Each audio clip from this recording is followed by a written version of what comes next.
जो उनकी जो मूर्तियाँ हैं, उनका जो देह है, सिर्फ़ अलग-अलग होता है।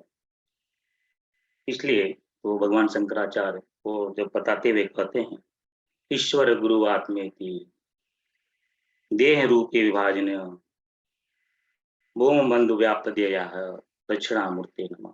ये सब दक्षिणामूर्ति हैं। दक्षिणामूर्ति यानी भगवान सदाशिव महादेव। उनका एक नाम दक्षिणामूर्ति भी कहा जाता है। दक्षिणामूर्ति यानी दक्षिण यानी माँ पार्वती, मूर्ति यानी जो माँ पार्वती को ग्रहण करते हैं, वो हैं दक्षिणामूर्ति। तो उन ये जो है सब शिव स्वरूपी हैं, ईश्वर हो या गुरु हो या आत्मा हो, तीनों एक ही हैं, उनमें सिर्फ़ मूर्ति भेद है, उन यानी उनके शरीर अलग-अलग हैं, लेकिन वो एक ही जैसे हैं। तो आप सभी ईश्वर रूपी आत्मा और गुरु को कोटि-कोटि नमन वंदन करते हुए आज की चर्चा की हम शुरुआत करते हैं। आज चर्चा आई मीन जो है तो पहले हम समझते हैं कि हमारा जो सनातन शास्त्र है, सनातन जो धर्म है, जो सनातन जो ज्ञान है, वो हमें क्या बताता है? अब ये सनातन धर्म जो है हमें बताता है कि 14 जो है रात्रियाँ बड़ी महत्वपूर्ण हैं। वो 14 रात्रियों की घोषणा करता है। उनकी रूपरेखा बताता है कि ये 14 रात्रियाँ जो है आध्यात्मिक साधकों के लिए बहुत ही महत्वपूर्ण हैं। जैसे कि वीर रात्रि, महारात्रि, घोर रात्रि, पुरुध रात्रि, अचल रात्रि, दिव्य रात्रि, विष्णु रात्रि, मृत्यु संजीवनी रात्रि, सिद्ध रात्रि, गणेश रात्रि, देवी रात्रि। ये रात्रियाँ ये बड़ी महत्वपूर्ण हैं और जो 4 और महत्वपूर्ण रात्रियाँ हैं, दारुण रात्रि, मोह रात्रि, काल रात्रि और महारात्रि। ये इन 14 रात्रियों में सभी आध्यात्मिक पर्व के रूप में मनाए जाते हैं और आध्यात्मिक बहुत उत्कर्ष होता है। लेकिन से इनमें से भी 4 महत्वपूर्ण रात्रियाँ जो हैं, बड़ी उत्कर्षकारी हैं, जैसे कि महाशिवरात्रि, दीपावली, होली और जन्माष्टमी, जिसे हम सब जो है काल रात्रि, मोह रात्रि, महारात्रि और दारुण रात्रि के नाम से भी जानते हैं। ये चारों रात्रियों में जो संधि बनती है, उसका अध्यात्म जगत में बहुत महत्व है। वैसे सभी 14 रात्रियों का बहुत महत्व है, वैसे लेकिन इन 4 रात्रियाँ हैं, इनमें बहुत सारे प्रयोग अध्यात्म जगत में किए जाते हैं। एक ये हमारे आध्यात्मिक पर्व थे, लेकिन कालांतर में इसकी रूपरेखा बदली, लोगों के विचार बदले, इसको उत्सव और महोत्सव के रूप में इसका परिवर्तन हो गया। बहुत कुछ लोग ही बच गए, जो इसको आध्यात्मिक रूप में देखते हैं। वैसे नहीं तो होली, शिवरात्रि, दीपावली और कृष्ण जन्माष्टमी, ये तो सिर्फ़ ये जो है उत्सव बन के रह गया है। लेकिन जब गुरु आता है, गुरु का संदेश जब जो है गुरु का जो है करुणा साधकों पे जागती है, शिष्यों पे जागती है, तो उसको यह महत्व बताता है कि यह रात्रि सिर्फ़ उत्सव की रात्रि नहीं है, ये तो आध्यात्मिक पर्व है। इस आध्यात्मिक पर्व में जितना अधिक से अधिक मात्रा में आप जो है आत्मचिंतन करेंगे, अपने आप को अंदर लेके जाएँगे, अपने आप को जानने की चेष्टा करेंगे, आपको 100 गुना, अनंत गुना जो है, वो शब्द आता है सहस्त्र गुना। सहस्त्र का शाब्दिक अर्थ होता है 1000 लेकिन शाब्दिक अर्थ 1000 होता है, लेकिन वेद में, शास्त्रों में सहस्त्र यानी अनंत माना जाता है। यानी इन पर्वों में अगर हम अध्यात्म की तरफ एक कदम बढ़ाते हैं, तो जो है हमारी छलांग जो है अनंत गुना बढ़ जाती है। तो ये रातियाँ बड़ी महत्वपूर्ण रातियाँ हैं और ये संधि जो है ये संधि काल होती है। जैसे कि कोई हम बीज डालते हैं, आम का बीज डालते हैं, उसके फल आने में 1 साल, 2 साल, 3, 4 साल लग जाता है। हमें लगता है कि फल अभी आया, लेकिन जो उसका बीजारोपण हुआ है, वो तो जो है 4-4, 5 साल पहले हुआ था। तो वैसे एक अभी आप जनरल भाषा में देख लेते हैं कि जब एक जो है एक हम जो है एक बंधन में बनते हैं, जब जो है 3.5 फेरे लगते हैं और जब सप्तपदी चलती है, तो हमें लगता है कि ये जो विवाह जो है समारोह था, ये कुछ घंटों का था। लेकिन इसकी प्रक्रिया तो 25 साल से चल रही थी। 25 साल पूर्व से इसकी तैयारी चल रही थी और इस प्रक्रिया के 3 फेरे और सप्तपदी के पश्चात जो है और 50 साल ये प्रक्रिया चलेगी। ये यात्रा सिर्फ 1 घंटे और चंद मिनटों की नहीं थी। यह तो 25 साल पूर्व से शुरू हुई थी और आगे भी 75 साल तक चलेगी। इतना महत्वपूर्ण ये जो है कल्प होता है। वैसे ही रात्रियाँ भले ही कुछ घंटों और कुछ दिन की हो, लेकिन इसका जो काल होता है, बहुत बड़ा होता है। कहीं-कहीं 9 दिन का होता है, कहीं-कहीं 10 दिन का होता है, कहीं-कहीं 40 दिनों का होता है। ये बहुत बड़ी महत्वपूर्ण रात्रियाँ हैं, जैसे कि मैंने पहले मैसेज में लिखा था। देवरात्रि शुरू हो गई है, ये पूर्णिमा से ही शुरू हो चुकी थी। पूर्णिमा से लेकर के पूर्णिमा तक की ये दीपावली की यात्रा होती है। इस यात्रा में और जो इसका मध्य बिंदु आता है, जिसे हम जो है नरक चतुर्दशी कहते हैं या फिर लक्ष्मी पूजन का दिवस कहते हैं। यह बड़ा उत्कृष्ट बिंदु वाला काल होता है। अगर इसकी पूरी तैयारी पहले से ठीक से की गई होगी, तो बिंदु काल का अगर इसकी तैयारी हमने पहले पूर्णिमा से अच्छी तरह से अपने आप पे अपने खान-पीन, ब्रह्मचर्य, आहार-विहार, विचारों में अगर हमने कंट्रोल लाया होगा, तो ये जो बिंदु रात्रि है, जो मध्य रात्रि है, जो ये अमावस्या की रात्रि है, इसमें जो आध्यात्मिक उत्कर्ष होने वाला है, उसका अत्यधिक लाभ ले सकते हैं। लेकिन उसके पहले जैसे कि जो है बिंदु का रोपण तो 9 महीने पूर्व ही हो जाता है। लेकिन जब संसार में बच्चा आता है, तो जो है 9 महीने लगते हैं। उस बिंदु के प्रक्रिया में 9 महीने की प्रक्रिया में बड़ा ही घर्षण होता है, बड़ा ही मर्दन होता है, बड़ा ही मंथन होता है और ये जन्म लेने के पश्चात ही बड़े घर्षण और मंथन होते हैं। और ये दोनों प्रक्रिया में अगर 9 महीने में अगर हम ठीक से उसका आचार-विहार से पालन न किया जाए, बड़ा कष्टकारी होता है। वैसे ही जब ये अगर हमने पूर्व तैयारी अच्छी तरह से किया होगा, तो ये अध्यात्म का लाभ अत्यधिक मात्रा में हम ले सकते हैं और इसमें बहुत सारी जो है कालांतर में यह तो अध्यात्म पर्व है, अध्यात्म पर्व ही रहना चाहिए। लेकिन आस्ते-आस्ते जब हमारी क्षमता कम हुई, हमारी प्राण ऊर्जा कम हुई, हमारे ऋषियों ने, संतों ने, महात्माओं ने उसको जो है त्योहार का स्वरूप देना शुरू किया। उसमें कुछ कर्मकांड डाल दिए कि भाई जो है आपका जो है धनतेरस से दिवाली शुरू होगी, जो है 13वें दिन से दिवाली जो है कृष्ण चतुर्थी 13वें दिन से आपकी दिवाली शुरू होगी और इस दिवाली के पश्चात जो है 14वाँ दिन आएगा, फिर 15वाँ दिन आएगा। अलग-अलग दिन में जो है अलग-अलग आपको कर्मकांड से पूजन करने हैं। बाद में जो गोवर्धन पूजा होगी और बाद में पश्चात में भाई दूज होगा और बाद में तुलसी विवाह, देव विवाह होगा, तुलसी विवाह होगा। यहाँ तक की यात्रा हमारी बड़ी आध्यात्मिक यात्रा है। तो अलग-अलग दिन में अलग-अलग दीपक बताने की प्रक्रिया बताई है। अब बहुत सारे भाई-बहनों का प्रश्न आया कि भैया कितने दीपक लगाने हैं? अगर कोई मुझसे पूछे, वैसे बहुत सारे विधान, बहुत सारे पंडितों ने, ज्योतिषाचार्यों ने बताया वो मुझे इतनी क्षमता नहीं है कि मैं उनके विज्ञान के बारे में कुछ कह सकूँ। लेकिन मैं अपने हिसाब से जो मुझे समझ में आता है, अध्यात्म के हिसाब से जो मुझे समझ में आता है, उसके हिसाब से मैं दीपक में जो है कितने लगाने चाहिए, उसकी संख्या बता के चर्चा कर सकते हैं। जैसे कि हमारा जो शरीर है, यह ब्रह्म से आया हुआ है, तो पहला दीपक जो है ब्रह्म के लिए लगाना चाहिए।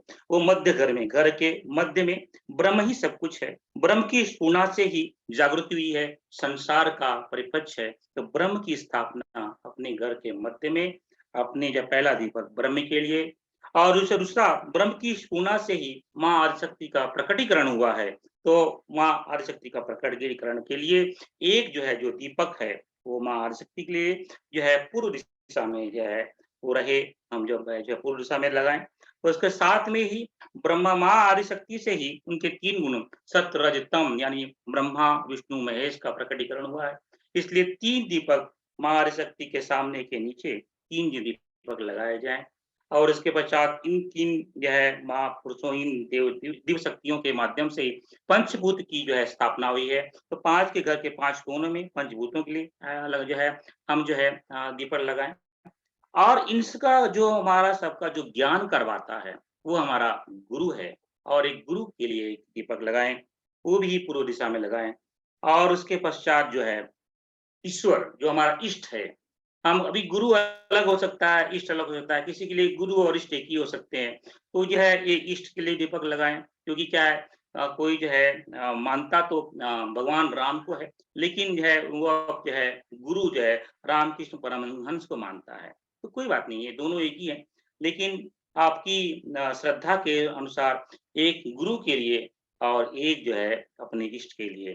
अब इसके पश्चात में आता है, हम जिस घराने में आए हैं, जिस घर में पैदा हुए हैं, उसके एक ऋषि होंगे, उसकी एक कुलदेवी होगी, एक कुलदेवता होगा, उसके लिए आपको जो है एक दीपक लगाना चाहिए।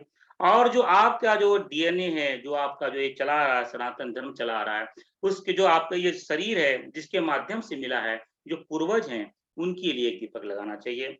और उसके पश्चात जो है, आप जिस स्थान में रहते हैं, जो आपका जो स्थान है यानी बेंगलुरु क्षेत्र में रहते हैं, इस बेंगलुरु क्षेत्र का जो संरक्षण करता है, उस संरक्षणकर्ता आप जहाँ रहते हैं, उस क्षेत्र के क्षेत्रपाल के लिए दीपक लगाना चाहिए। साथ में जहाँ घर में हैं, जो वहाँ घर के वास्तु हैं, वो वास्तु आपको जो है सपोर्ट करते हैं, आपकी दिनचर्या को सँभालते हैं, उनके लिए एक दीपक लगाना चाहिए। और इसके पश्चात में इसी दिन हमें माँ लक्ष्मी, क्योंकि हम सब गृहस्थ हैं, गृहस्थ के लिए धन और कर्म और धर्म, धन और दम यानी दोनों बड़ी आवश्यक है। यानी लक्ष्मी चाहिए और जो है उसके साथ में लक्ष्मी के ऊपर जो है हमारे धर्म का अंकुश चाहिए।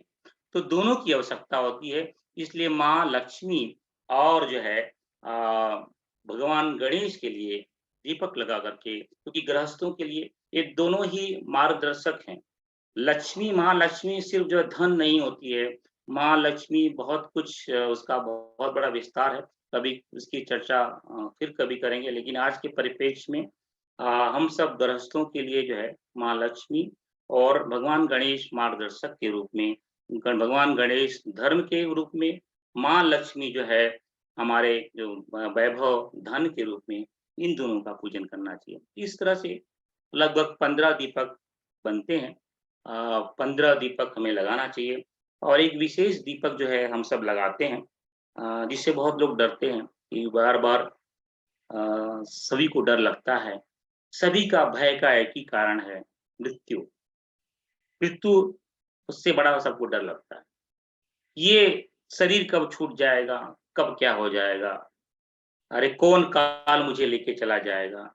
ये बहुत बड़ा डर रहता है और उसके जो भय का नष्टकर्ता करने वाले हैं, जो अधिष्ठा हैं, यमराज हैं और यमराज का दूसरा नाम धर्मराज भी है।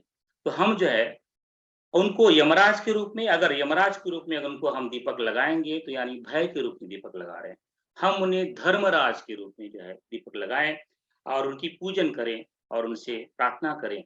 हमारा जो आपने जो शरीर दिया है, जब इस शरीर को आप लेने के लिए आए, जब हमारी इसके अंदर प्राण निकालने के लिए आए, तब मेरे अंदर धर्म का ही चिंतन हो, ऐसा आशीर्वाद दीजिए।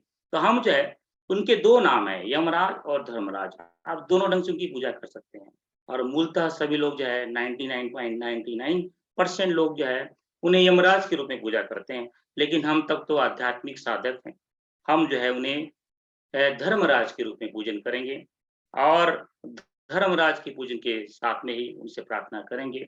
जब भी आप आएँ, मेरे मन में सिर्फ़ और सिर्फ़ धर्म का ही चिंतन हो, गुरु का ही चिंतन हो, ईश्वर का ही चिंतन हो, ऐसा आशीर्वाद दें। तो इस तरह कर से जो है ये प्रक्रिया बनी है और जो है हम जो है दिवाली में इस तरह का दीपक लगाएँ और जो देव दिवाली है, बड़ी महत्वपूर्ण दिवाली है। उस दिन देवों की दिवाली होती है। भगवान शिव ने राक्षस का जो है संहार करके संहार किया था, देवता बड़े प्रसन्न हुए थे और प्रसन्नता के साथ में उत्सव मनाया था, इसलिए उसे देव दिवाली भी कहते हैं।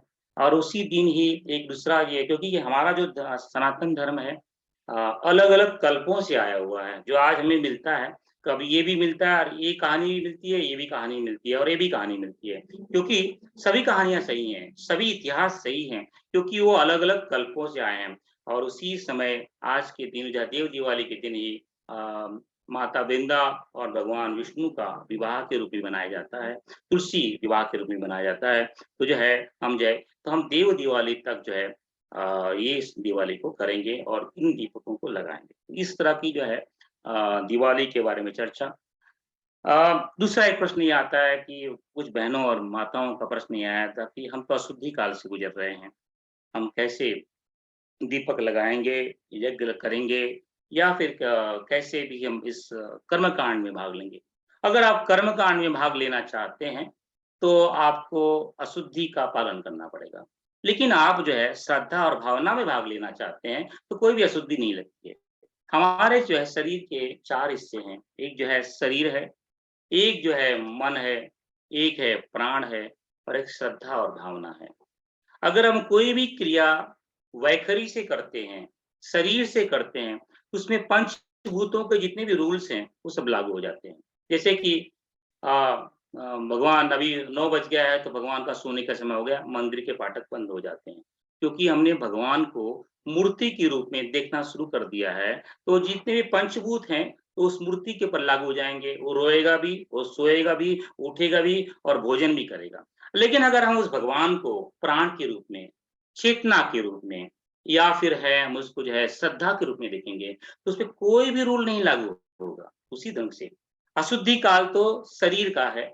अगर आप जो है कर्मकांड के रूप में या वैखरी में आप कोई भी क्रिया कर रहे हैं, तो जितने भी पंचभूत के रूल हैं वो लागू होंगे। लेकिन आप कोई भी क्रिया मन से कर रहे हैं, प्राण से कर रहे हैं, श्रद्धा और भावना से कर रहे हैं, उसमें कोई भी अशुद्धि, कोई भी सूतक, कोई भी प्रक्रिया का लागू नहीं होगा।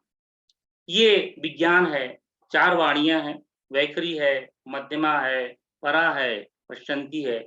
हर एक वाणियों का अलग-अलग जो है उसका एक लगाव है।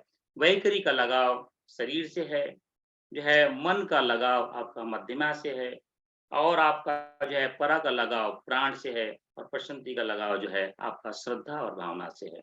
आप किस ढंग से अपने अपनी श्रद्धा अपने पिता और अपनी माता को याद करने के लिए, उसका चिंतन करने के लिए कभी हम क्या सोचते हैं कि मैं अशुद्धि में से गुज़र रहा हूँ या गुज़र रही हूँ या मुझे सूतक लगा हुआ है? कभी नहीं सोचते। माता-पिता का चिंतन कभी भी, कहीं भी, किसी भी समय किया जा सकता है। हमारे गुरु, हमारे इष्ट, माँ आदिशक्ति हमारी सब कुछ हैं।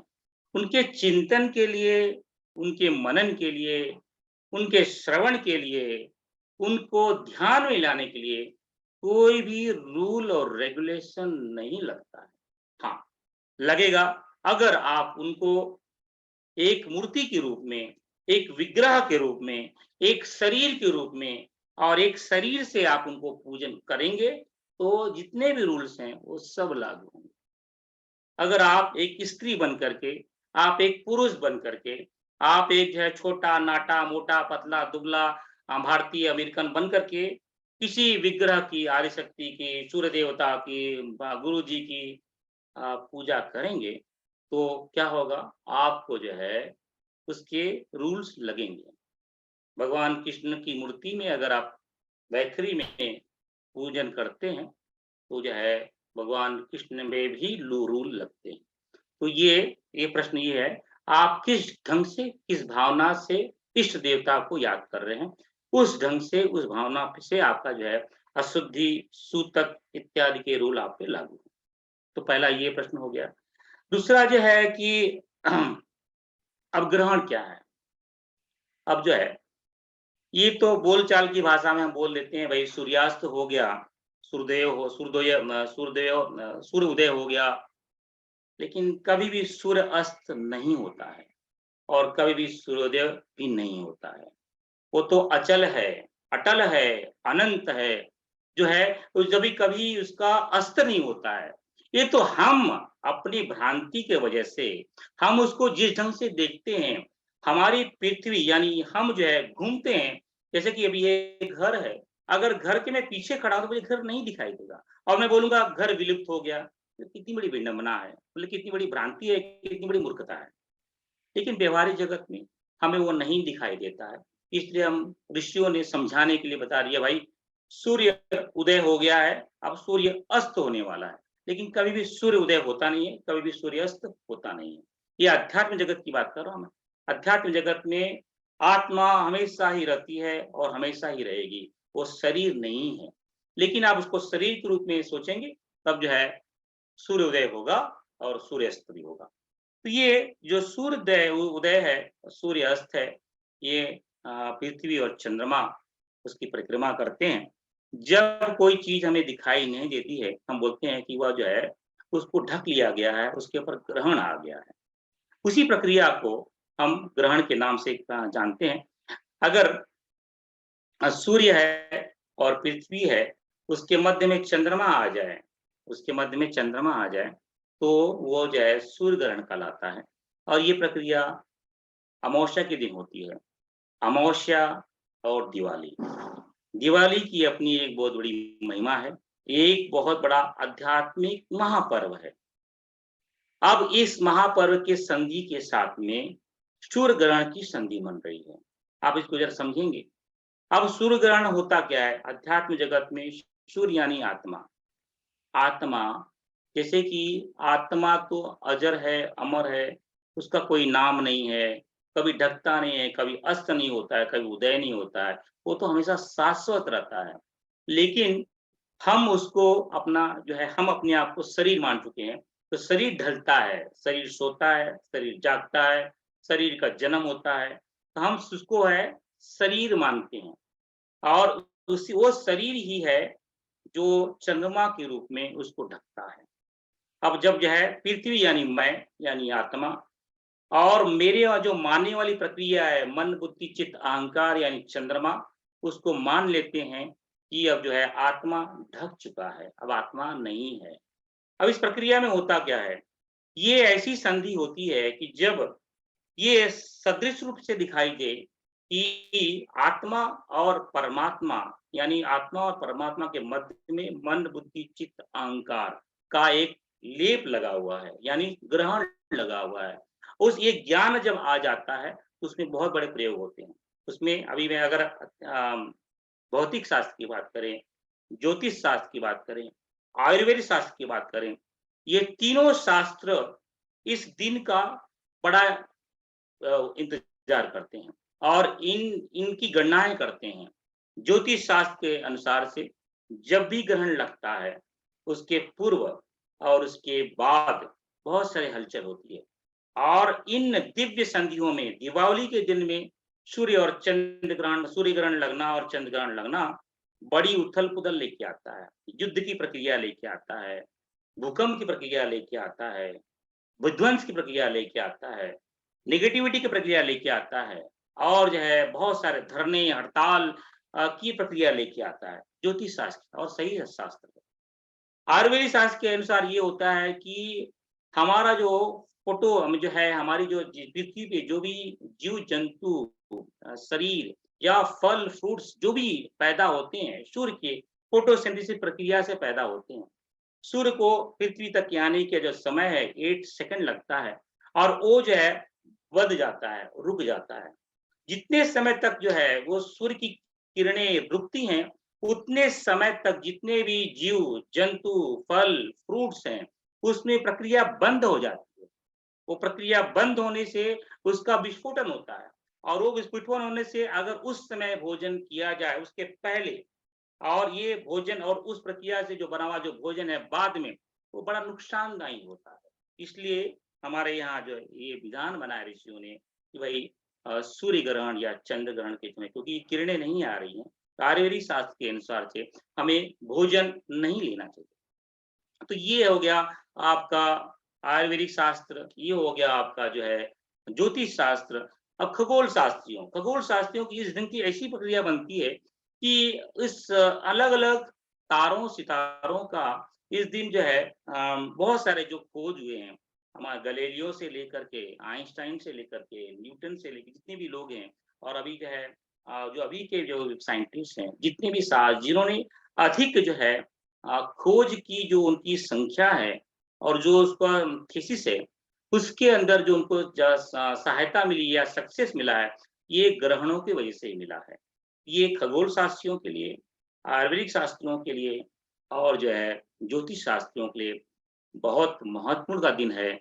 इसलिए नए-नए चीज़ इनकी रूपरेखाएँ बनाई है, उस ढंग से वो बताते हैं। ज्योतिष वाला जो है अपने ढंग से बताएगा, इस दिन इस राशि पे ये प्रक्रिया होगी, उस राशि पे ये प्रक्रिया होगी, बहुत सारे विस्तार में बताते हैं। खगोल शास्त्री जो है, ये चंद्रमा, ये जो है ये प्लैनेट दिखाई देगा, वो प्लैनेट दिखाई देगा, ये चीज़ होगी, वो बताते हैं।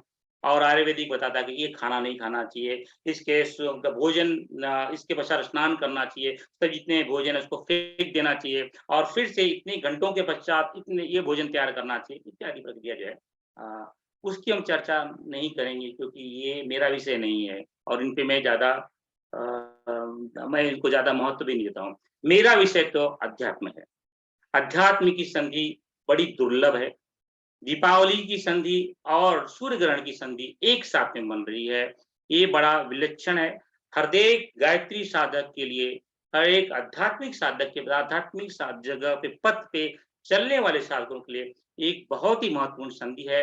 ये वेद कहता है, भगवान वेद व्यास नियुक्त में लिखते हैं, नियुक्त न्याय में लिखते हैं कि सूर्य ग्रहण के समय, चंद्र ग्रहण के समय बिना गुरु के, बिना किसी दीक्षा के, बिना किसी के भी मंत्र उच्चारण किया जाए वो सिद्ध हो जाता है। इतना बड़ा जो है भगवान वेद व्यास अगर वो कह रहे हैं तो उसमें कोई क्वेश्चन मार्क नहीं। उसी बात को जो है इसी बात को गुरु जी ने भी सावित्री कुंडलिनी तंत्र में लिपिबद्ध किया है, उसी श्लोक को लेकर के लिपिबद्ध किया है। ये ग्रहण का जो है महत्व है बड़ा हम सबके लिए, आध्यात्मिक साधक के लिए, गायत्री साधकों के लिए बड़ा महत्वपूर्ण है। अब जो है सूर्य और का जैसे मैं बहुत बार चर्चा करता हूँ कि सूर्य और जो है गायत्री का बड़ा घनिष्ठ संबंध है। उसको फिर से 1 मिनट में समझ लेते हैं। जो है हर एक चीज है, ब्रह्मांड की हर एक चीज 3 लेयरों से बनी हुई है।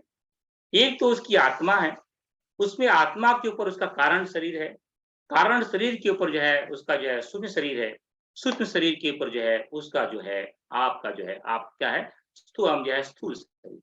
वैसे ही हमारा एक आत्मा है, हमारे अंदर हम आत्मा के कारण सूक्ष्म और स्थूल। वैसे ही सूर्य के ऊपर भी, सूर्य जो है उसके ऊपर 3 आवरण है, उसका जो है स्थूल शरीर जो है दिखाई देता है। हाइड्रोजन और हाइड्रोजन से बना हुआ परमाणु का जो गोला है वो सूर्य है, वो है सूर्य जो प्रकाश देता है। उसके अंदर उसका जो सूक्ष्म शरीर है वो आदित्य जो आदि काल से है, उसकी कोई गणना की नहीं जा सकती, आदि काल से आदित्य। और जो प्राण देता है, जो संसार को प्राण देता है वो है आदित्य और जो आदि काल से है। और उसके पश्चात जो उसका जो कारण शरीर है सविता है, जो चेतना है, जो हिरण्यगर्भ है, जो चेतना को देता है सविता है, वो उसका कारण शरीर है। और माँ आदिशक्ति का जो देवता है सविता देवता है। माँ आदिशक्ति के अंदर जो व्याप्त ब्रह्म चेतना है वो सविता है। ब्रह्म तो एक ही है, वो हर जगह व्याप्त है। उसका स्फुरना से माँ आदिशक्ति का प्रकटीकरण हुआ। माँ आदिशक्ति के प्रकटीकरण में माँ आदिशक्ति ने पूरा क्रियाकलाप किया। माँ आदिशक्ति के अंदर व्याप्त क्योंकि एक बाउंड्री बन गई ना, ब्रह्म के अंदर एक बाउंड्री बन गई। उस बाउंड्री उस माँ आदिशक्ति के अंदर व्याप्त ब्रह्म चेतना को सविता कर। तो सर्वोपरि साधना जो है सावित्री साधना, कौन सा भी ग्रहण हो, कौन सी भी संधि हो, सर्वोपरि साधना जो है ये गायत्री साधना है। अब परम पूज्य गुरुदेव ने तो बहुत सारे विस्तार से गायत्री महाविज्ञान में लिखा है और उसके साथ वाङ्मय में उसकी बड़ी विस्तार से जानकारी भी दी है। छांदोग्योपनिषद का एक जो है पूरा एक का पूरा चैप्टर छांदोग्योपनिषद हो गया या बृहदारण्यक उपनिषद हो गया, इन और भी बहुत सारे जितने उपनिषद हैं और गायत्री उपनिषद हो गया, सावित्री उपनिषद हो गया, इन सब में बड़ी विस्तार से गायत्री की चर्चा की गई है और गायत्री को ही ब्रह्म के रूप में प्रतिष्ठापित किया गया है। बाकी भी कोई भी अनुष्ठान हो, वो अनुष्ठान जो है सिर्फ आपको सबसे बड़ा अनुष्ठान जो है अश्वमेध अनुष्ठान होता है, जो आपको सिर्फ ब्रह्मलोक तक लेके जा सकता है, आपको मोक्ष तक नहीं लेके जा सकता। और माँ शक्ति जो है वो ब्रह्मलोक से ऊपर तक लेके जाती है क्योंकि उसके अंदर व्याप्त चेतना ही सविता है, उसके अंदर व्याप्त चेतना ही ब्रह्म है। हम एक बार माँ आर्य शक्ति को प्राप्त कर लेंगे तो ब्रह्म अपने आप मिल जाएगा, हम शुद्ध ज्ञान हो जाएगा, हम जो है स्वयं ही ब्रह्म है। तो ये इस तरह का जो ज्ञान है, इसलिए परम गुरुदेव ने इतनी बड़ी अमूल्य धरोहर हम सबको दी है। तो हम सबको जो है इन सूर्य ग्रहण में या कोई भी ग्रहण में और दीपावली में अधिक से अधिक जो संधि बन रही है उसका लाभ लेना चाहिए। माँ आदिशक्ति को अपने जीवन में उतारने की प्रक्रिया का प्रयास करना चाहिए। बहुत सारे भाई बहन का ये भी प्रश्न आता है कि हमारे क्षेत्र में सूर्य ग्रहण नहीं लग रहा है। आपके क्षेत्र में सूर्य ग्रहण लगे या ना लगे, आप जो है इस आध्यात्मिक संधि का लाभ अवश्य लें। अगर आपको कोई मैं खाना खाऊँ कि नहीं खाऊँ, उसकी जानकारी मैं आपको नहीं दे सकता क्योंकि मैं उसका एक्सपर्ट नहीं हूँ। क्योंकि मैं सिर्फ़ यही बता सकता हूँ, मैं तो सिर्फ़ अध्यात्म में ही फ़ोकस करना करना चाहता हूँ और आपका ध्यान भी अध्यात्म पे ही लेके जाना चाहता हूँ। ज्योतिष क्या बोलता है, खगोल क्या बोलता है, आयुर्वेद क्या बोलता है, वो आप उसकी चर्चा आप खुद देख सकते हैं। लेकिन आप अधिक से अधिक मात्रा में अपना चिंतन, मनन आदिशक्ति में, इष्ट देवता में, गुरु में आप लगाएँ। इसलिए मंगलवार के दिन विक्रांत और नितेश भाई ने ये सोचा कि हम लोग जो है मंगलवार को सुबह 6 बजे से लेकर के शाम के सवा 6 साढ़े 6 बजे तक 12 घंटे का जप करेंगे गुरुदेव की वाणी के साथ में। यानी म मध्यमा, परा और प्रसन्न की वाणी के साथ में, बैखरी वाणी में नहीं करेंगे।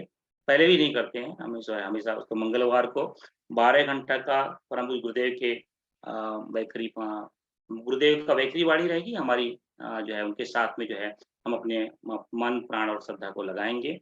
और जो है उसके पश्चात में शाम को साढ़े 6 बजे सुंदरकांड का पाठ होगा मंगलवार को। तो ये विक्रांत भाई और जो है नितेश भाई ने जो है सोचा कि इस मंगलवार को हम सब मिल कर के 12 घंटे का जप और सुंदरकांड करेंगे। तो ये बहुत बड़ी संधि है। आशा करता हूँ कि जो जानकारियाँ आपको चाहिए थी, मैं दे पाया। लेकिन फिर से अम, ज्योतिष शास्त्र के बारे में, आयुर्वेदिक के बारे में या खगोल शास्त्र के बारे में जानकारी तो है, लेकिन वो मुझे देना नहीं है, वो पता उससे जो है भटकन और अटकन है। अटकना और भटकाना नहीं चाहता हूँ। मेरा एक ही उद्देश्य है, हम सब जो है अध्यात्म के पथ पे चलें। ये सब जो शास्त्र हैं, ये ये जब शास्त्र ये हर एक का लेवल है। First grade, second grade, 5th grade, 8th grade, 10th grade, BSc, PhD. परंतु गुरुदेव ने पीएचडी की आगे वाली थीसिस हमको दे दी है, तो हम क्यों बीएससी वाले, 10th वाले, 12th वाले क्लास के बारे में चर्चा करके अपने आप को डिग्रेड करें। आयुर्वेदिक क्या बोलता है, ज्योतिष शास्त्र क्या बोलता है, खगोल शास्त्र क्या बोलता है, ये फिजिक्स का शास्त्र क्या बोलता है, उन बातों में चर्चा करके अपना समय क्यों हम अपना वो शास्त्र सही है, उसकी भी अपनी प्रक्रिया है। लेकिन हमको तो पीएचडी वाले के आगे जो गुरुदेव ने जो अध्यात्म की जगत की यात्रा का जो संधि दी है, हम उसके बारे में चर्चा करें। अपना समय उसी पे अधिक से अधिक लगाएँ।